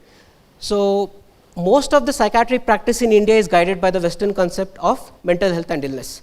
India has a vast population comprising of diverse culture, language, ethnicities and religious affiliations. So core Indian psyche is believing on these 4 S: sociability, security, spirituality and stability, isn't it? So we have to inculcate these principles while we are treating our patients, as well as when we try to develop the holistic health. because it's one of the oldest civilization. Traditional Indian medicine is one of the most oldest medical sciences, as well as Indian system of medicine emphasize holistic medicine right from the beginning. Okay, it's not just since allopathy is into fashion, we should never forget that there has been thousands of years where Ayurveda has been practiced.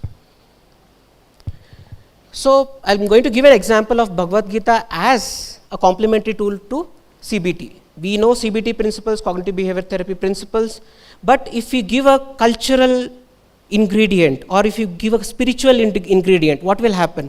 So the acceptance to the therapy would be better. The resilience can be developed in a much better way. The coping skills can be optimized from the passive skill to the active coping skills, isn't it?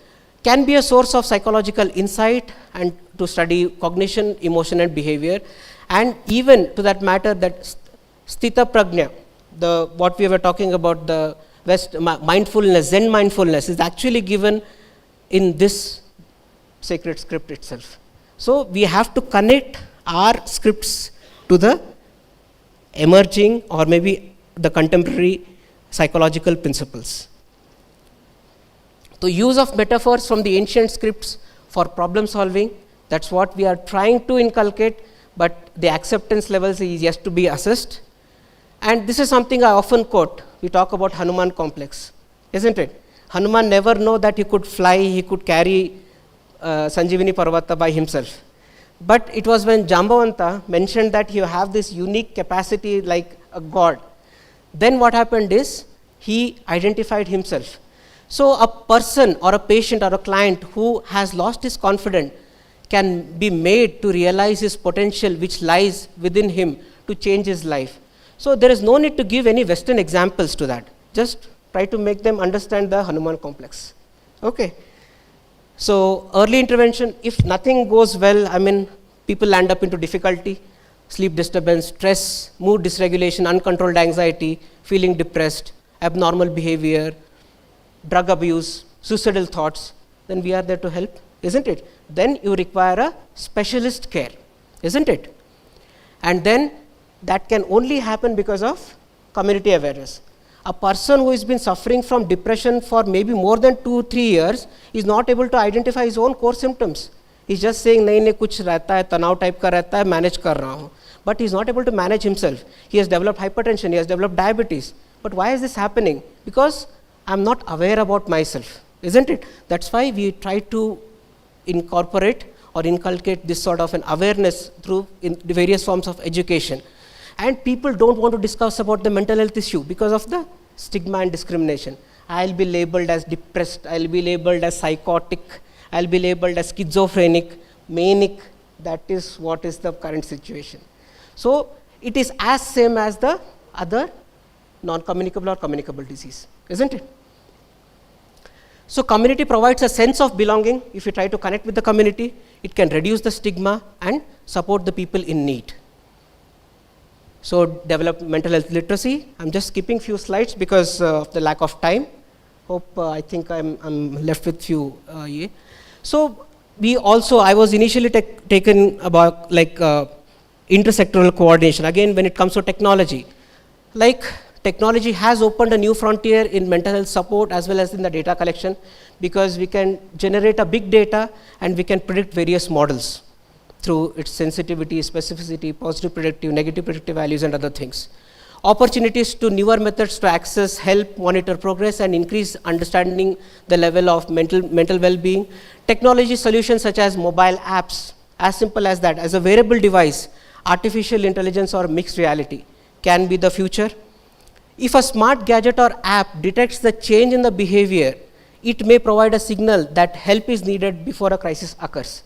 So recently we backed a DST project which has like a emotion recognition and alert system to schools and colleges. So basically with the help of an EEG device, we are trying to understand whether it's able to predict a person who is actually undergoing tremendous stress at the school or the college level. We hope that the results would come maybe in a couple of years or so. So the future of health, AI is the future of health. We all know that AI is being used in the healthcare research, but when it comes to mental health care, because it's a complex dimension, it is very difficult, but still we can try it out. machine learning algorithms can utilize data from electronic health records, brain imaging, wearable sensors, and classify healthy from the diseased ones. Natural language processing, because language is the most important things when it comes to psychiatry and psychology. So natural language processing applications such as speech recognition and sentiment analysis can predict the mental health outcomes. Just with the voice, maybe we can think that whether the person is, because clinically we see a person with depression has a low tone. A person in mania will be having a very high tone, isn't it? But just this sentiment analysis with just this audio data, whether we are able to predict something like this. And going more towards personalized treatment options with the help of new AI algorithms that can take individual factors, for example, demographics, genetics, treatment response. Maybe 10 years down the line, we might expect something of it going towards the precision.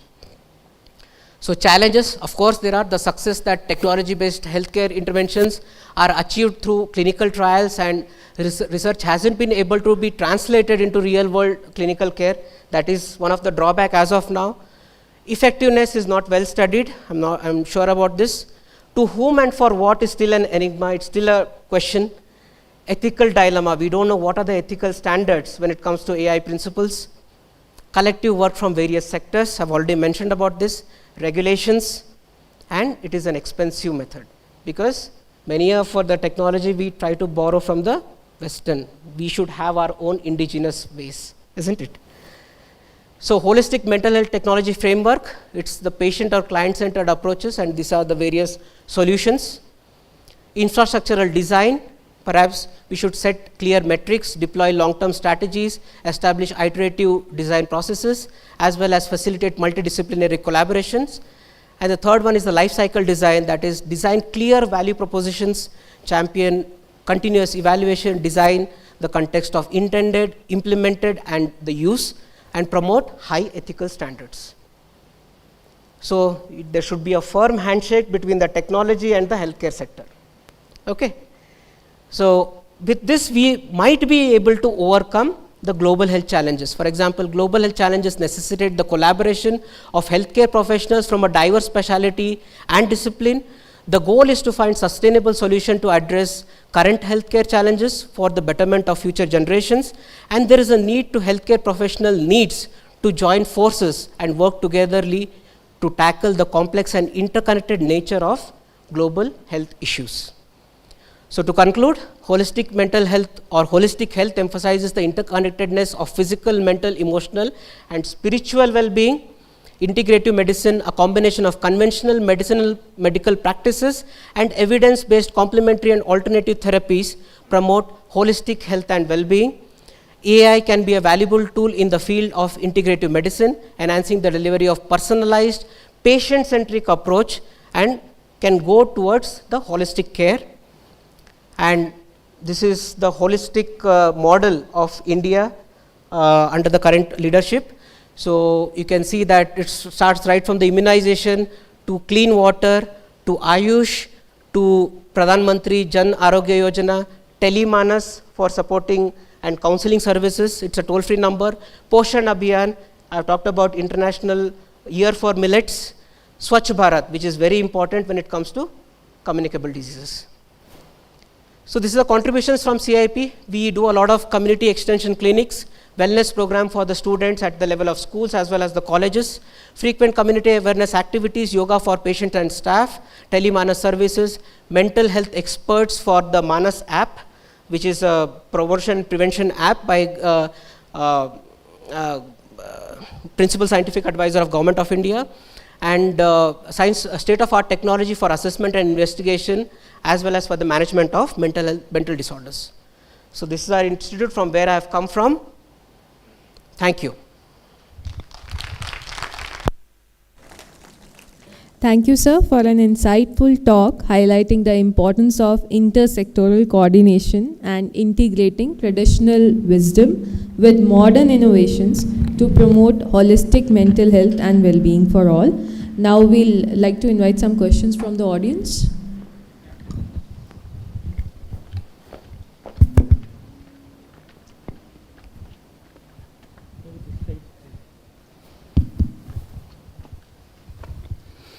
Hare Krishna, Prabhuji.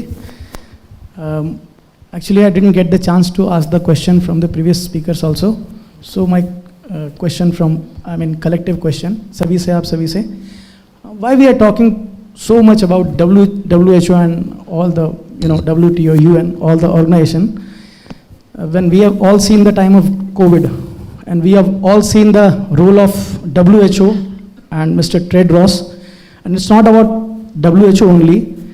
When Indian Prime Minister go and to UN and talk about lot of reform is needed, otherwise irrelevant से हो जाएंगी ये सभी organizations. तो हमारे पास इतना ancient India में इतना नॉलेज है, इतने नॉलेजेबल लोग हैं, सुश्रुत, धन्वंतरी, चरक, पतंजलि, तो हम क्यों रिकॉग्निशन के लिए देख रहे हैं? क्यों गवर्नमेंट ऑफ इंडिया इस तरफ नहीं करती कोई प्रयास? और क्यों क्या ये ऐसा पॉसिबल नहीं है जैसे IMF और वर्ल्ड बैंक के ऑल्टरनेटिव के रूप में हमने ब्रिक्स बनाया है, तो एक ऐसा ही सिमिलर, क्योंकि हमारी कुछ ईस्टर्न कंट्री हैं, नेबरिंग कंट्री हैं, उनकी फिलॉसफी और हमारी फिलॉसफी में ज़्यादा अंतर नहीं है in terms of all these knowledge. तो ऐसा कोई रीजनल प्लेटफॉर्म क्यों नहीं बनाते हम कि हम उनके तरफ रिकॉग्निशन के लिए देखें? तो मेरा ये सवाल है प्लीज़ कि इसमें हमारी क्या बाधा है, या गवर्नमेंट ऑफ इंडिया क्यों ऐसा अप्रोच नहीं कर पा रही है कि हम खुद से, जैसे प्रधानमंत्री मोदी ने इंडिविजुअली जाके इसको योग दिवस को एक नया एक हाइप दिया, एक इंटरनेशनल लेवल पर उसको स्टैब्लिश किया, तो क्यों हम ऐसा प्रयास नहीं करते कि ये सब चीज़ें यहाँ इस लेवल से रिकॉग्नाइज हो? Thank you please. बहुत बहुत धन्यवाद सर. आपका पॉइंट बहुत ही वैलिड है, because what we understand is WHO, if you talk about, because it's a global leader, it's not only India's contribution, it is the entire world who has been part of that particular community sort of thing. So जो भी हम report करते हैं, हम through government of India हम report करते हैं to the WHO, and आंकड़े वहीं से बनते हैं, एंड जो भी स्ट्रैटेजीज डेवलप होता है वहीं से आता है और हम उसको इम्प्लीमेंट करते हैं. ये डायरेक्शन थोड़ा सा ऐसा है, from India it goes to the WHO, and WHO will provide the requisites in order to manage that particular condition. ये स्कीम है. To be just connecting this again with, there is Chinese system of medicine, वो अपना खुद का एक ICD-10 है उनके पास. जैसे हम लोग इंटरनेशनल क्लासिफिकेशन ऑफ डिजीज़, तो WHO का जो कोडिंग सिस्टम रहता है, हर एक बीमारी के लिए एक कोड्स रहता है. So we follow this ICD-10, now going on to ICD-11. मगर चाइनीज़ का एक अपना खुद का एक सिस्टम है, उसमें वो लोग खुद का भी एक इंटीग्रेटिव मेडिसिन भी वो लोग रखते हैं. तो इससे क्या है, they will be aware about the existing medicine और the treatment that is happening at the Chinese province, as well as they are aware about what is happening at the west. Okay, but when it comes to India, maybe हमारे यहाँ पे हो सकता है future में इस तरह से कुछ आए, because we are more focused on the holistic health now. We talk about lot of spiritual awareness, जो इंडियन नॉलेज सिस्टम जो है, अगर हम जितना जल्दी बाहर के देशों में स्प्रेड किया जाए, बिकॉज ऑलरेडी योगा तो ग्लोबली स्प्रेड हो चुका है, ऐसे ही अगर आयुर्वेदा का जो प्रिंसिपल्स है, यूनानी का जो प्रिंसिपल्स है, आपके सिद्धा का जो प्रिंसिपल्स है, अगर वो जल्दी इन्फॉर्मेशन बाकी देशों में आ जाएगा एंड उससे अगर वो एविडेंस बेस्ड निकालेंगे, तो हो सकता है कि वो WHO उस पर नज़र डाले और उसके लिए कुछ प्रावधान मिल पाए. तो अभी ये एक लंबा जर्नी है, हो सकता है आज से अगर नहीं शुरू करेंगे तो ये नहीं हो पाएगा. तो ये let us start the journey as early as possible, so that WHO, we can knock the door of the WHO as soon as possible.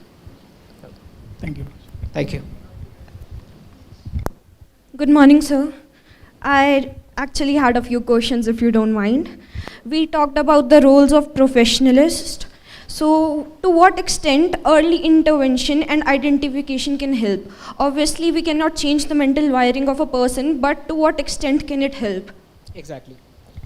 तो अर्ली इंटरवेंशन में दो किस्म के हम लोग, एक रहता है प्रमोशन प्रिवेंशन, जिसमें आप हेल्दी लाइफस्टाइल को आप इनकलकेट करो अपने अंदर, सो दैट क्या होता है कि कल के डेट पे अगर आप कोई भी टर्बुलेंट सिचुएशन में आ गए, आप उसको हैंडल कर पाओ. अभी आप स्कूल में होंगे, कल के डेट पे आप कोई प्रोफेशनल कॉलेज में जाएंगे, तो अचानक से क्या हो जाता है, एक रोल ट्रांजिशन हो जाता है आपका, है ना. मगर आप पहले से ही आपके कोपिंग्स वेल इक्विप्ड है, तो आपको जो है वो ज़रूरत नहीं पड़ेगी, because we are already preventing that particular thing to happen. मगर कभी ऐसा भी होता है कि हमारे जो मैकेनिज्म है वो फेल हो जाते हैं, और जब फेल हो जाते हैं तब हम लोग को प्रोफेशनल गाइडेंस या प्रोफेशनल एक्सपर्टीज़ के पास में मिलना ज़रूरत पड़ता है। जैसे कि नींद ना आना, उदासी लगना, कभी लगता है छोटी छोटी बातों पे ज़्यादा घबराहट होना, है ना, बहुत अधिकतर चीज़ों में छोटी छोटी बातों पे भी गुस्सा आना और तीव्रता में गुस्सा आ जाना, है ना। तो ये सब जो है they are all indicators, they are all warning signs. तो ये अपने अंदर अगर आ जाता है तो खुद को एक बार रिफ्लेक्ट करने का ज़रूरत पड़ता है कि किस रीज़न से, क्या ये तनाव के चलते हो रहा है, क्या मुझे सच में कुछ ऐसा बीमारी हो रहा है जिसको मुझे एकदम I need to focus on these things as of now. So it depends on how well you try to understand yourself. So खुद को समझने का क्षमता आप रखना जितने जल्दी हो सके अगर सीखेंगे तो you will be able to overcome. This is the actual notion of early intervention. We try to intervene as early as possible, not with the help of medications, but with our practices. We have to modify our practices. We have to change our lifestyle. That's what I understand. Yes, sir. And I also had another question. We talked about the meaning in life and that in our generation we don't have it. So can spirituality be the answer to that? Yeah, please tell me. We were talking about the meaning in life and that our generation lacks in that. So can spirituality be the answer to that? Can we find a meaning in spirituality? Of course. If you read the scriptures, I am sure that you will be able to find lots of examples where you can identify yourself with the meaning in life, isn't it? So if you are more interested in the Western literature, so एक किताब है man search for meaning, तो ये आप Google कर सकते हो, मिल जाएगा आपको। विक्टर फ्रैंकल बोल के एक ये है, despite he was in the Holocaust because of the Nazis and other thing that happened during the World War II, he was able to cope despite having all the life issues, life risk था उस समय, फिर भी वो cope कर पाए। It's because he was able to find meaning in life during that particular situation as well. So you can find it in different veg. India में अलग तरीके से लिखा हुआ रहेगा, वेस्टर्न में अलग तरीके से लिखा हुआ रहेगा, मगर जानना ज़रूरी है, मीनिंग इन लाइफ जानना ज़रूरी है। Yes, thank you, sir.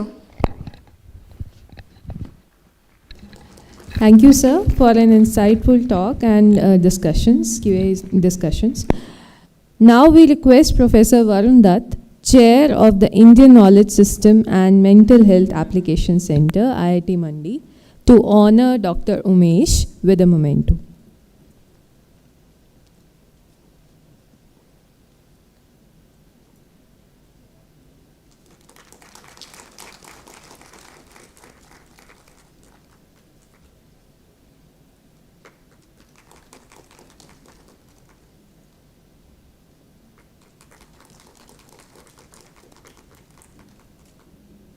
Thank you so much. We would like to invite all the dignitaries and the audience for some more knowledgeable question-answer discussions during tea, which has been arranged outside the auditorium. We shall reconvene at 11:30. 11:30 we shall meet here again, and we request the volunteers to escort our dignitaries for tea. Volunteers, can you please help? Yes.